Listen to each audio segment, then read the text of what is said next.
Bismillahirrahmanirrahim. Assalamualaikum warahmatullahi wabarakatuh.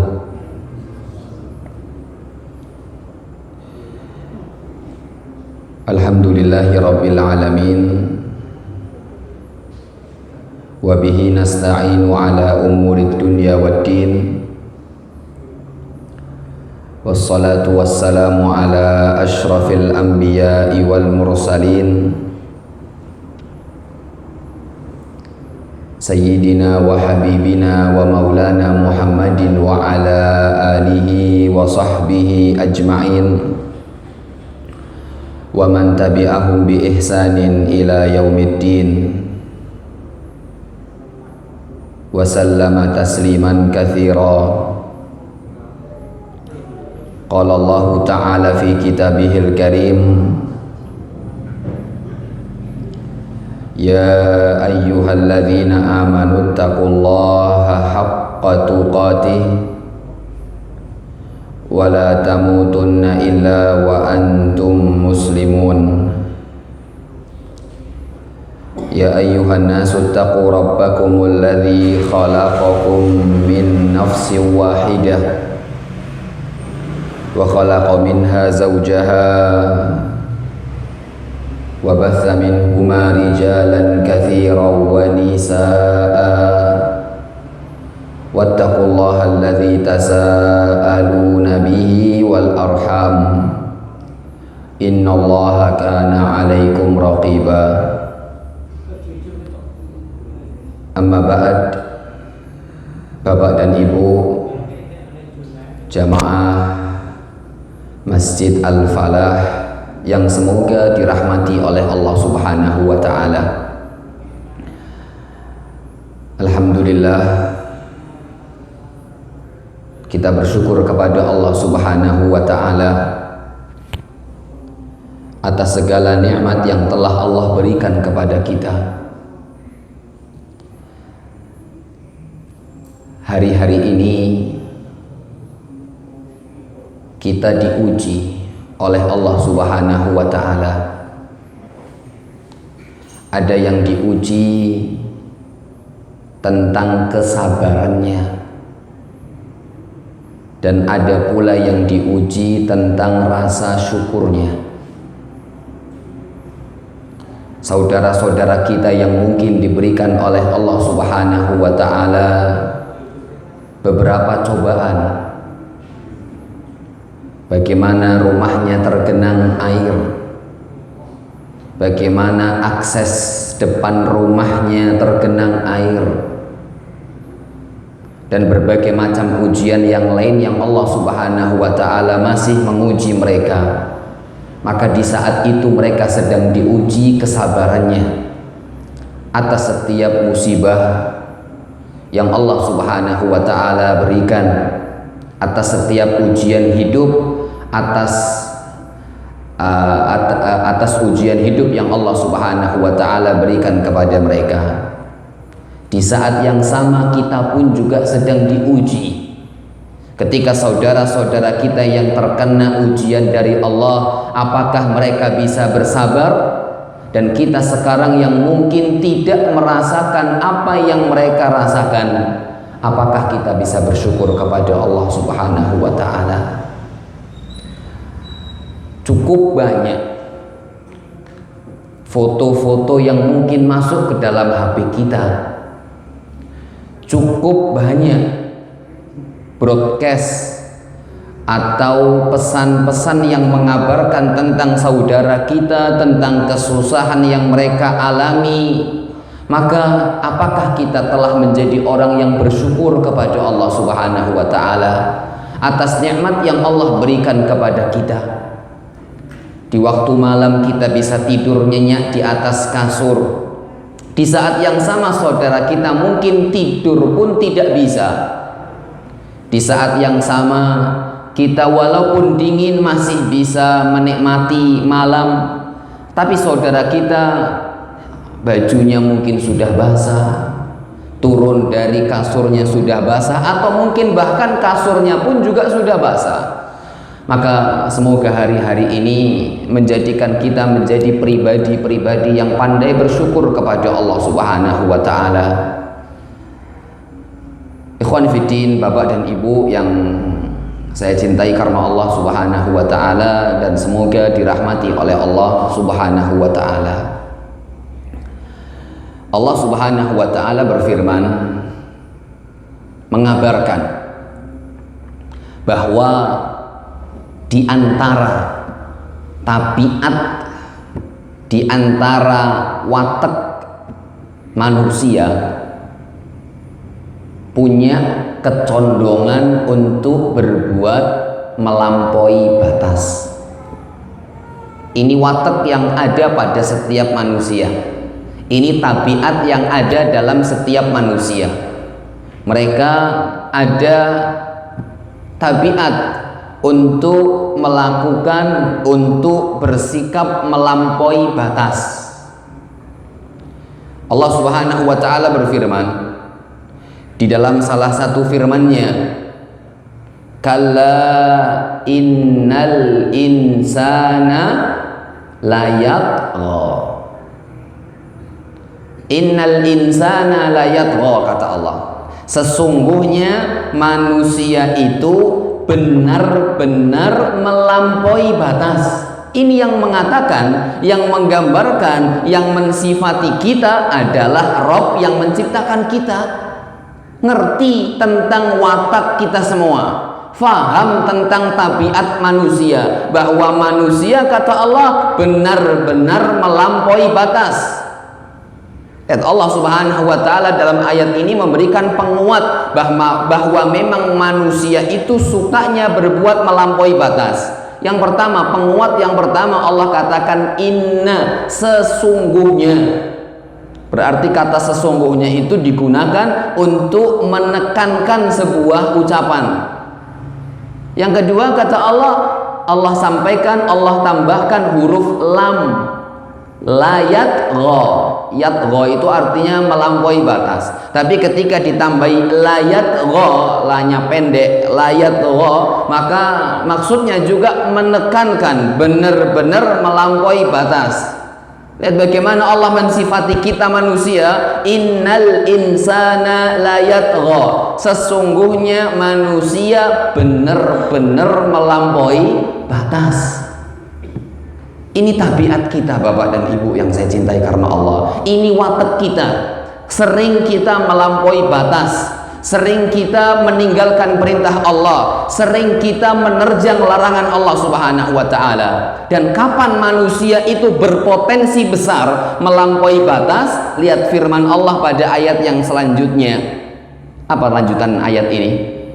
Innal insana layadgha, lanjutannya ar-ra'ahus taghna. Apa artinya? Sesungguhnya manusia itu benar-benar melampaui batas jika atau ketika mereka melihat dirinya serba cukup. Ketika manusia sudah melihat dirinya serba cukup, ketika manusia melihat dirinya serba bisa melakukan apa yang dia inginkan, serba bisa untuk memenuhi setiap hasrat yang dia inginkan, maka di saat itu potensi untuk melampaui batas bermaksiat kepada Allah besar.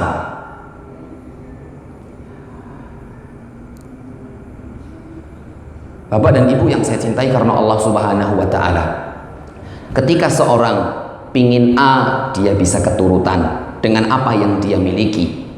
Dia pingin B, keturutan. Dia hidup dengan nyaman. Dia hidup atau dia tidur di atas kasur yang empuk. Dia mungkin ketika musim panas kamarnya punya AC, sehingga bisa menghidupkan AC dan tidak merasakan kepanasan. Hidupnya penuh dengan kecukupan. Maka kata Allah, di saat seperti itu ar-ra'ahu staghna, maka ketika itu seorang manusia berpotensi besar untuk melampaui batas. Karena biasanya orang yang serba kurang hidupnya, untuk bermaksiat kepada Allah kecil kemungkinannya. Makanya kata Allah Subhanahu, kata Rasulullah SAW dalam sebuah hadis, abghadhun nasi ilallahi thalathah. Nabi Muhammad bersabda, manusia yang paling dibenci oleh Allah Subhanahu wa taala itu ada 3. Jadi manusia yang paling dibenci sama Allah, manusia yang gak dicintai sama Allah ada 3. Yang pertama, usaimitun zanin, orang yang sudah sepuh tapi masih doyan zina. Kalau anak muda berzina ini wajar, hasratnya masih tinggi. Ini sudah sepuh, sudah mulai meninggalkan dunia putih, dunia hitam, mulai masuk dunia putih. Jenggotnya sudah putih, kumisnya sudah putih, rambutnya sudah putih, isi zina, selingkuh. Nah, ini kan teman. Rasulullah SAW mengatakan yang kedua, kata beliau, adalah ailun mutakabbir, orang yang miskin tapi sombong. Wis miskin sombong, sing pak disombong ke opo nih? Harta nggak punya harta, ekonomi nggak punya ekonomi, kendaraan nggak punya kendaraan, orang miskin kemudian dia sombong. Makanya Rasulullah SAW menjadikan orang-orang seperti ini yang mereka tidak punya potensi untuk melakukan kesombongan, untuk melakukan perbuatan melampaui batas, tapi mereka masih melampaui batas, maka orang-orang seperti ini adalah orang-orang yang paling dibenci oleh Allah Subhanahu wa taala. Yang ketiga, kata Rasulullah SAW, saya lanjutkan hadis ini, yang ketiga adalah orang yang menjadikan Allah barang dagangan. Apa maksudnya Ustadz? Orang yang menjadikan Allah barang dagangan. Beliau jelaskan sendiri, orang itu tidak membeli, orang itu tidak menjual kecuali dengan menyebut nama Allah. Kalau jualan, demi Allah barangnya istimewa, demi Allah mau wis ana wong sing nawa, demi Allah sedikit-sedikit umbar, gampang untuk mengumbar sumpah kepada Allah Subhanahu wa taala. Pun ketika dia beli, dia pun gampang untuk mengumbar nama Allah Subhanahu wa taala. Ini 3 orang yang dibenci oleh Allah Subhanahu wa taala, bahkan bukan dibenci tapi paling dibenci. Siapa yang pertama? Orang yang sudah sepuh tapi masih suka selingkuh, zina. Yang kedua, orang yang miskin tapi dia sombong. Dan yang ketiga, seorang yang menjadikan Allah sebagai barang dagangan. Kita lihat Bapak dan Ibu yang saya cintai karena Allah, 2 golongan. Yang pertama, orang yang sudah sepuh tapi doyan selingkuh, doyan zina. Dan yang kedua, orang yang miskin tapi dia sombong. Tersirat pelajaran dari hadis Nabi Muhammad ini, artinya orang yang tidak memiliki apa-apa, contohnya yang kedua, miskin, dia tidak memiliki apa-apa, kemudian sampai sombong melampaui batas, ini terlalu. Kenapa? Karena memang orang yang miskin, orang yang tidak punya itu kecil kemungkinan untuk mau memiliki sikap melampaui batas. Kapan seorang muda bermaksiat kepada Allah? Kapan seorang muda menerjang larangan-larangan Allah? Kapan seorang memiliki sikap dan berpotensi besar untuk melampaui batas? Ketika dia merasa memiliki segalanya. Kita lihat Fir'aun. Bagaimana Allah Subhanahu wa taala sifatkan Fir'aun, bahwa Fir'aun ini orang yang melampaui batas. Nabi Musa alaihissalam diperintahkan oleh Allah, idhab ila Fir'aun, wahai Musa, pergilah kamu kepada Fir'aun. Apa kata Allah? Innahu tagha. Idhab ila Fir'auna innahu tagha. Wahai Musa, pergilah kepada Fir'aun, sesungguhnya Fir'aun ini sudah melampaui batas. Apa yang dilakukan oleh Fir'aun? Fir'aun mengatakan, ana rabbukumul a'la, saya ini adalah Tuhan kalian yang paling tinggi. Bahkan bentuk melampaui batasnya Fir'aun adalah dia sampai berlaku sombong, mengatakan kepada menterinya, ya Haman, wahai menteriku namanya Haman, ibnili sorha, wahai Haman, tolong bangunkan aku tangga. agar aku bisa naik tangga ini menuju langit. Lihat ini sombongnya Fir'aun. Tolong menteriku, priye carane bangunkan tangga bangunan yang tinggi agar aku bisa naik bangunan ini dan aku bisa ngelongok langit. Katanya Tuhannya Musa itu ada di atas langit, dan saya yakin Musa cuman orang yang bohong saja. Fir'aun mengatakan Tuhan saya adalah Tuhan kalian yang paling tinggi, dan Fir'aun sombong sekali, ingin buat bangunan hingga bisa melihat langit dan melihat di dalam langit ada Tuhannya Musa apa tidak. Kapan Fir'aun melakukan demikian? Kenapa Fir'aun melakukan demikian? Kenapa Fir'aun melakukan hal yang melampaui batas? Karena dia punya segalanya. Kekayaan ada, kekuatan ada, jabatan ada, dan seterusnya. Maka manusia seperti halnya Fir'aun, ketika dia punya segalanya, ketika dia merasa berkecukupan, maka mudah untuk berpotensi melakukan sifat melampaui batas. Contoh yang kedua, Allah Subhanahu wa ta'ala menceritakan tentang Qarun. Lihat, Allah berfirman di dalam surat Al-Qasas ayat yang ke-76, Inna Qaruna kana min qaumi Musa fabagha alaihim. Sesungguhnya Qarun itu adalah salah seorang yang hidup di zaman Nabi Musa, dan Qarun ini adalah salah seorang kaumnya Nabi Musa alaihissalam. Qarun itu adalah salah seorang kaumnya Nabi Musa alaihissalam. Apa kata Allah? Fabagha alaihim, dan Qarun bersikap melampaui batas kepada mereka, kepada kaumnya Nabi Musa. Qarun berbuat lalim, Qarun berbuat zalim kepada kaumnya Nabi Musa. Kenapa Qarun bisa melampaui batas? Kenapa Qarun bisa berbuat zalim kepada mereka? Allah sebutkan, wa atainahu minal kunuzi ma inna mafatihahu latanu bil usbati ulil quwwah.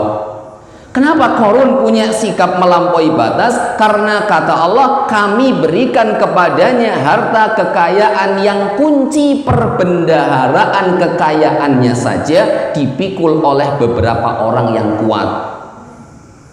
Qarun diberikan kekuatan, Qarun diberikan harta, Qarun diberikan jabatan, kemudian dia melampaui batas. Fir'aun diberikan kekuatan, Fir'aun diberikan jabatan, Fir'aun diberikan harta, dia melampaui batas. Cukup kita melihat bersama-sama. Banyak orang yang mungkin diberikan ekonomi oleh Allah, tapi dia lupa kepada Allah. Dia terjang larangan Allah, dia tinggalkan perintah Allah. Berapa banyak orang yang mungkin merasa dirinya kuat, punya power, punya kekuasaan, punya wewenang, kemudian dia tidak menggunakan kekuasaan itu, atau bahkan dia gunakan kekuasaan itu untuk melampaui batas. Maka inilah sifat manusia, Bapak dan Ibu yang saya cintai karena Allah.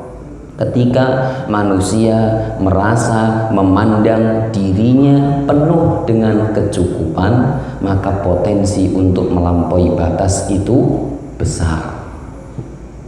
Makanya Allah Subhanahu wa ta'ala,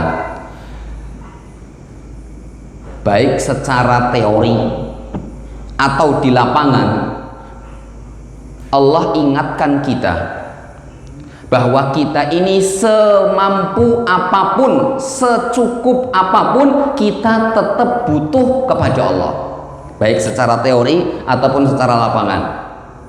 Contoh secara teori, Allah sampaikan dalam Al-Quran.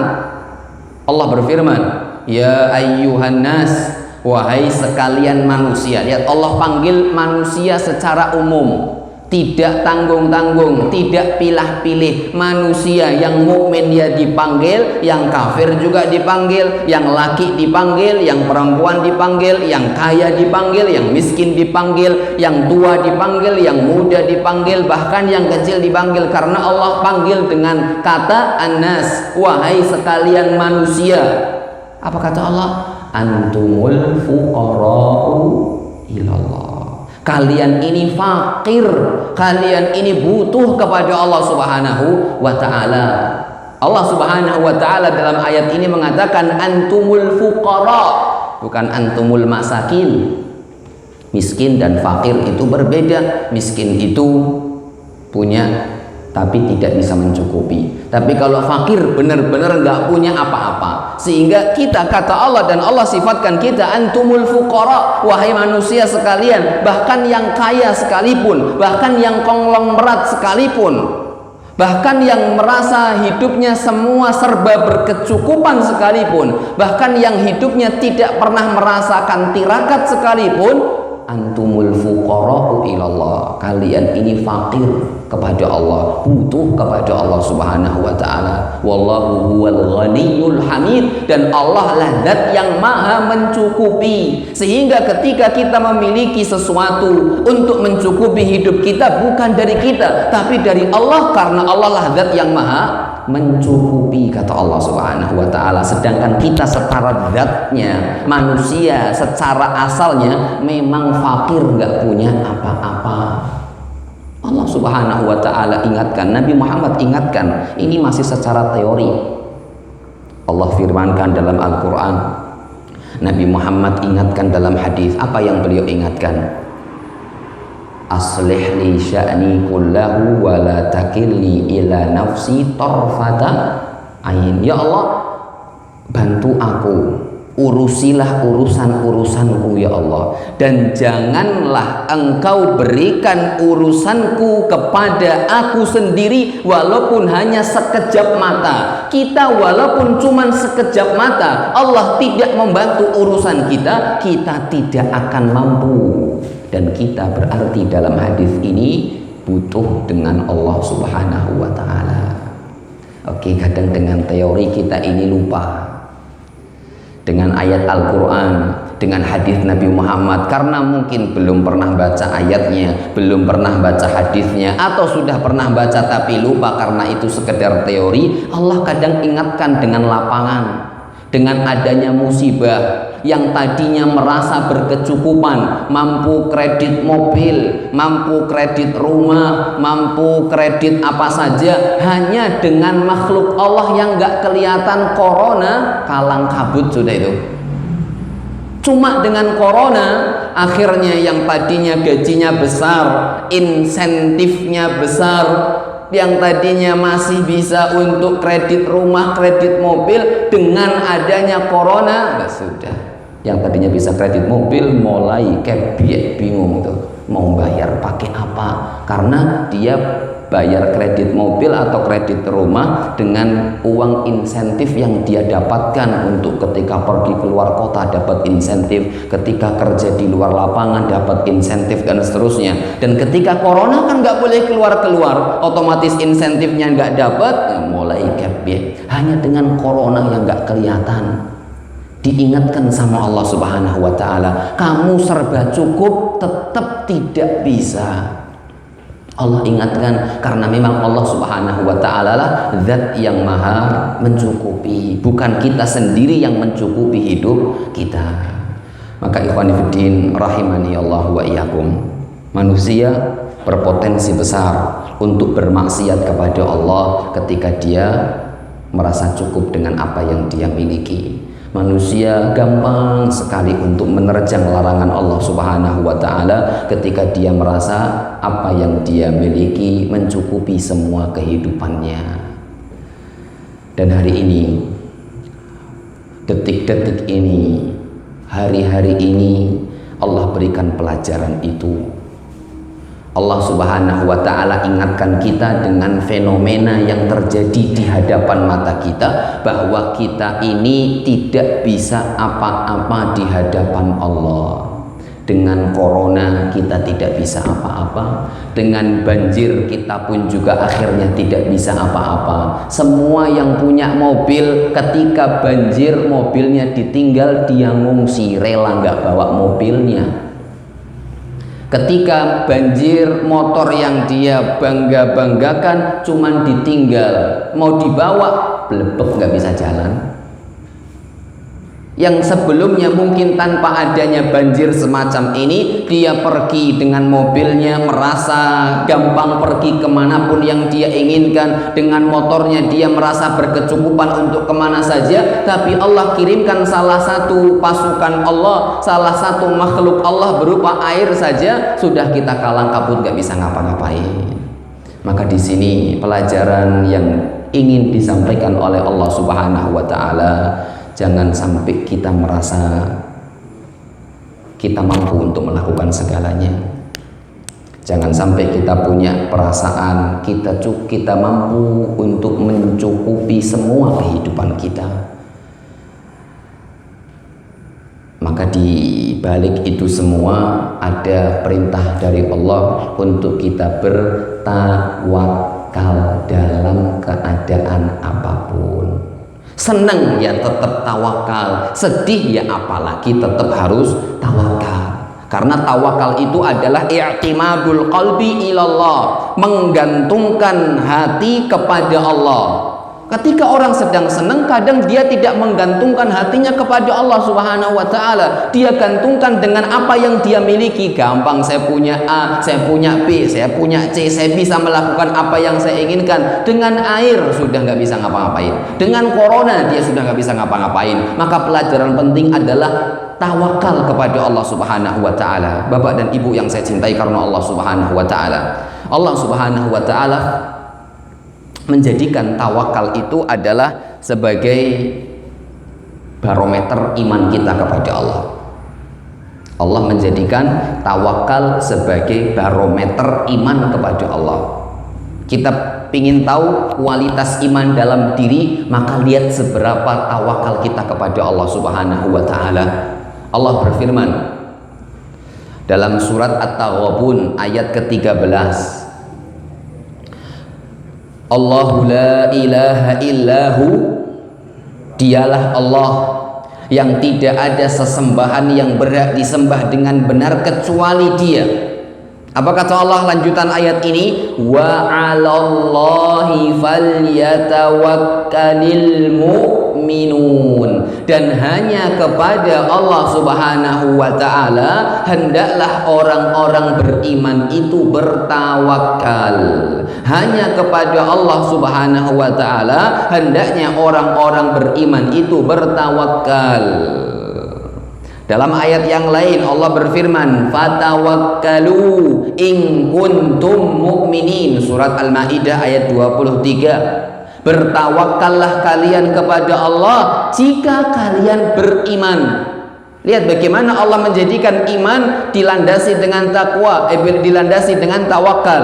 Cerminan iman seorang itu dengan adanya tawakal, karena Allah sampaikan bertawakallah kalian jika kalian beriman. Kalau kalian nggak beriman ya nggak apa-apa, nggak usah tawakal kepada Allah. Kalau kalian nggak mau tawakal ya berarti kalian juga bukan orang yang beriman. Ini maksud dari firman Allah, bertawakallah kalian jika kalian beriman kepada Allah Subhanahu wa Ta'ala. Lihat bagaimana Allah menjadikan keimanan standar barometer keimanan seorang, kadar keimanan seorang dilihat dari kadar ketawakalannya kepada Allah, kadar ketergantungan dirinya kepada Allah dalam setiap kondisi, kadar melihat dirinya kerdil kecil di hadapan Allah Subhanahu wa Ta'ala. Maka ketika itu besar keimanannya kepada Allah Subhanahu wa Ta'ala. Bapak dan Ibu yang saya cintai karena Allah Subhanahu wa Ta'ala, orang yang tawakal kepada Allah, demi Allah tidak akan pernah rugi. Ketika dia senang, ketika dia mungkin berkecukupan dan dia tetap tawakal kepada Allah, maka tawakal itu yang ngerem. Dan ketika seorang sedang tidak memiliki apa-apa, kemudian dia bertawakal kepada Allah, maka tawakal adalah kunci keberhasilan segalanya. Dalam keadaan senang tawakal, maka tawakal ini ngerem untuk dia tidak melampaui batas, karena dia menganggap saya kerdil di hadapan Allah dan semua yang saya miliki pun juga dari Allah Subhanahu wa Ta'ala. Ketika dia nggak punya apa-apa, kemudian dia tawakal kepada Allah, maka Allah akan berikan segala sesuatu yang dia inginkan. Ya, Allah berfirman, perintahkan Nabi Muhammad dalam 3 ayat. Ini ayat yang luar biasa. ayat yang Masya Allah, yang bercerita menggambarkan tentang tawakal yang tidak ada kerugian di dalamnya. Allah berfirman, wa tawakkal 'alallah, memerintahkan Nabi Muhammad SAW untuk bertawakal. Wa tawakkal 'alallah di dalam surat An-Nisa ayat ke-81. Allah mengatakan wa tawakkal 'alallah. Yang kedua, saya lanjutkan dulu nanti artinya. Yang kedua, Allah mengatakan dan Allah firmankan, Allah perintahkan Nabi Muhammad untuk bertawakal, tapi Allah gunakan nama Allah yang lain. Wa tawakkal 'alal hayyil ladzi la yamut. Dalam surat Al-Furqan ayat ke-58. Kalau tadi surat An-Nisa ayat 81, wa tawakkal 'alallah, bertawakallah kepada Allah. Yang kedua surat Al-Furqan ayat 58, wa tawakkal 'alal hayyil ladzi la yamut. Allah tidak menyebutkan kata Allah, tidak menyebutkan lafzul jalalah, tapi Allah sebutkan nama lain, al-hayyil ladzi la yamut. Bertawakallah kepada zat yang maha hidup yang tidak mati. Dan yang ketiga, Allah berfirman, wa tawakkal 'alal azizir rahim dalam surat Asy-Syu'ara ayat ke-217. Wa tawakkal 'alal azizir rahim. Tiga perintah yang sama-sama memerintahkan untuk bertawakal, tapi Allah menggunakan nama Allah yang berbeda-beda. Yang pertama dalam surat An-Nisa tadi, wa tawakkal 'alallah, bertawakallah kepada Allah. Yang kedua dalam surat Al-Furqan, wa tawakkal 'alal hayyil ladzi la yamut, bertawakallah kepada zat yang maha hidup yang tidak mati. Kalau yang pertama kepada Allah, ini kepada zat yang maha hidup yang tidak mati. Yang ketiga surat Asy-Syu'ara, wa tawakkal 'alal azizir rahim, bertawakallah kepada Allah, bertawakallah kepada zat yang maha perkasa dan zat yang maha penyayang. Berarti di sini Allah menyebutkan berapa nama Allah? Berapa? Ada berapa nama Allah dalam perintah tawakal 3 ayat yang saya sebutkan sebelum ini? 4. Pertama, wa tawakkal 'alallah. Yang kedua, wa tawakkal 'alal hayyil ladzi la yamut. Yang ketiga, wa tawakkal 'alal aziz. Dan yang keempat, ar-rahim. Bertawakallah kepada Allah, bertawakallah kepada zat yang maha hidup dan yang tidak pernah mati, bertawakallah kepada zat yang maha perkasa, bertawakallah kepada zat yang maha penyayang. Allah perintahkan dengan perintah yang sama tawakal, tapi Allah gunakan nama yang berbeda-beda. Apakah maksudnya sia-sia? Tidak, ada maksud yang tersembunyi di dalam hal itu.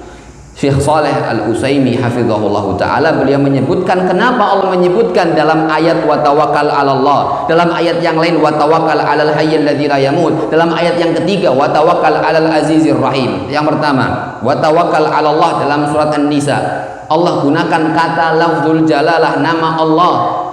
Bertawakallah engkau wahai Muhammad hanya kepada Allah. Ayat ini menunjukkan bahwa tawakal itu adalah bentuk ibadah yang tidak boleh diberikan kecuali hanya untuk Allah. Tidak boleh seorang menyandarkan hatinya, harapannya kecuali untuk Allah. Tidak boleh seorang menampakkan kelemahannya kecuali hanya di hadapan Allah Subhanahu wa taala. Kenapa? Karena Allah dalam ayat tadi surat An-Nisa 81, Allah berfirman, dan bertawakallah kepada Allah. Arti Allah itu secara bahasa artinya makhluk, zat yang disembah. Bertawakallah kepada Allah, zat yang disembah. Artinya tawakal itu adalah intisari daripada bentuk ibadah kita kepada Allah Subhanahu wa taala. Maka ayat ini memberikan pelajaran tidak boleh seorang bertawakal kecuali hanya kepada Allah. Ayat yang kedua, surat Al-Furqan ayat 58 apa 7 tadi? 8. dan bertawakallah kepada Zat yang maha hidup yang tidak akan pernah mati. Maka di sini Allah memberikan pelajaran, siapa yang bertawakal kepada Allah maka tidak akan mungkin kecewa. Kenapa tidak kecewa? Karena dia sandarkan harapannya, keinginannya, hatinya kepada Zat yang tidak akan pernah mati. Kalau kita tawakal kepada manusia, manusia pasti bakal mati. Ketika kita tawakal kepada orang yang sekaya apapun, dia pasti bakal mati karena kondisi saya dengan dia adalah sama. Maka siapa yang berharap kepada manusia, kekecewaan adalah ujungnya. Maka ada orang yang mengatakan, jangan salahkan orang lain ketika dirimu sakit hati, tapi salahkanlah dirimu sendiri karena kamu terlalu berharap kepadanya. Kadang kita ini menyalahkan orang, karena saya tidak dikasih ini, saya tidak dikasih itu, saya sudah berharap kepadamu. Salah, tapi salahkan kepada kita sendiri karena kita terlalu berharap kepadanya. Kita manusia, dia pun juga manusia. Dia manusia, dia makhluk yang lemah sebagaimana kita juga makhluk yang lemah. Sekaya apapun, semampu apapun apa yang dia miliki, kita dan dia sama-sama manusia yang Allah sampaikan sama-sama lemah. Maka Allah ingatkan, bertawakallah kepada Allah, Zat yang maha hidup dan tidak akan pernah mati. Maka selama kita bertawakal kepada Allah, Allah akan selalu mendengar keluh kesah kita, Allah akan selalu melihat kelemahan kita, Allah akan selalu memperhatikan ketergantungan hati kita kepada Allah Subhanahu wa taala. Dan Allah katakan, wa may yatawakkal 'alallahi fahuwa hasbuh. Siapa yang bertawakal kepada Allah, maka Allah cukup baginya. Sering kita dengar beberapa hari terakhir Rabbunal Kafi dan seterusnya. Apa Rabbunal Kafi artinya? Allah lah Zat yang maha mencukupi. Kita mendengar Rabbunal Kafi, Allah lah Tuhan yang mencukupi, tapi kita kadang masih bertawakal dan berharap kepada selain Allah Subhanahu wa taala. Yang ketiga, wa tawakkal 'alal azizir rahim. Bertawakallah kepada Allah, Zat yang maha perkasa dan Zat yang maha penyayang. Lihat kenapa Allah menggunakan nama Zat yang maha perkasa dan maha penyayang. Kata Syekh Shalih Al-Utsaimin, perjalanan hidup manusia tidak lepas dari dua hal. Dia pingin sesuatu, dia takut dari sesuatu. Dia ingin mendapatkan sesuatu, dia ingin dijauhkan dari sesuatu. Ini hidup manusia tidak lepas dari dua. Imma dia pingin A, atau dia dijauhkan dari B. Sudah, pingin sesuatu dan pingin tidak dapat sesuatu karena hal ini mudarat baginya dan seterusnya. Karena hidup manusia ingin dapat manfaat dan dijauhkan dari mudarat. Maka oleh karena itu, karena Allah tahu perjalanan hidup manusia itu tidak lepas dari yang namanya manfaat dan tidak lepas dari yang namanya mudarat, maka Allah sampaikan, bertawakallah kepada Allah yang maha perkasa. Karena dengan keperkasaan Allah, Allah mampu mendatangkan setiap manfaat yang kalian lihat itu mustahil akan datang kepada kalian. Wallahu ala kulli syai'in qadir. Allah maha mampu untuk melakukan segalanya. Kadang kita melihat sesuatu yang kita inginkan, aduh mustahil kayaknya saya dapat ini. Ya Allah ingatkan, tawakallah kamu kepada Zat yang maha perkasa. Kenapa Allah gunakan nama Allah perkasa? Karena dengan keperkasaan Allah, Allah mampu mendatangkan sesuatu yang kita anggap itu mustahil, nggak bisa datang, Allah mampu. Dan kenapa Allah gunakan kata Ar-Rahim? Karena dengan kasih sayang Allah, Allah mampu menolak segala mudarat yang kita takuti dan kita khawatirkan.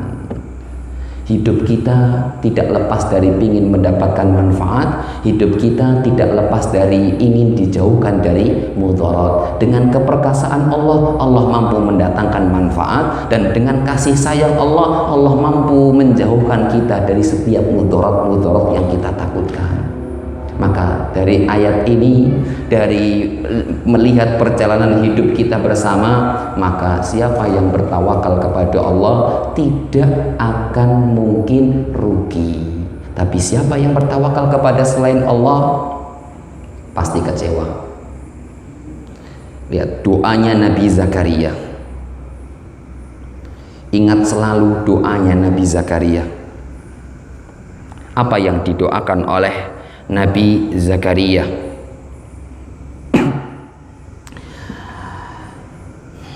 Di dalam surat Maryam ayat keempat terakhir, sebelum terakhir, surat Maryam ayat keempat, dan ini menjadi kunci jawaban bagi setiap orang yang bertawakal kepada Allah dan menggantungkan hatinya kepada Allah. Apa kata beliau? Walam akum bidu'aika rabbi syaqiyya. Ya Allah, ya Tuhanku, aku belum pernah kecewa ketika berdoa kepadamu. Ya Allah, ya Tuhanku, aku belum pernah nyesal ketika menyandarkan harapanku kepadamu. Ini Nabi Zakaria alaihissalam. Dan Nabi Muhammad menyampaikan bagi setiap orang yang bekerja, yang mau belajar, yang mau mencari nafkah, keluar dari rumahnya mengucapkan bismillahi tawakkaltu 'alallah la haula wala quwata illa billah. Ya Allah, dengan namamu aku bertawakal, la haula wala quwata illa billah, tidak ada daya dan upaya kecuali dari Engkau ya Allah. Maka akan diberikan 3 jaminan. Siapa yang keluar dari rumahnya mengucapkan bismillahi tawakkaltu 'alallah la haula wala quwata illa billah, maka ada malaikat yang mengatakan kepada dirinya, kufita, engkau telah dicukupi, hudita, engkau telah diberi petunjuk, wa wuqita, engkau telah dijaga. Keluar dari rumahnya mencari nafkah, maka keluarnya dicukupi oleh Allah, dijaga oleh Allah, diberi petunjuk oleh Allah. Yang keempat sebenarnya masih masuk dalam ranah dijaga oleh Allah. Maka syaitan yang ada di sekitar dirinya akan mengatakan kepada teman-teman yang lain dengan ucapan dia, kaifa laka birajulin qad hudiya wa wuqiya wa kufiya. Wahai teman-temanku dari kalangan syaitan, apa yang bisa kalian harapkan dari orang yang sudah dijaga, yang sudah diberi petunjuk, dan yang sudah dicukupi oleh Allah? Wa yatanaha anhus syayatin, kata Nabi Muhammad, maka syaitan yang ada di sekitar orang yang keluar rumahnya mengucapkan bismillahirrahmanirrahim tawakkaltu la haula wala quwata illa billah akan menyingkir dari orang tersebut. Apa faedahnya?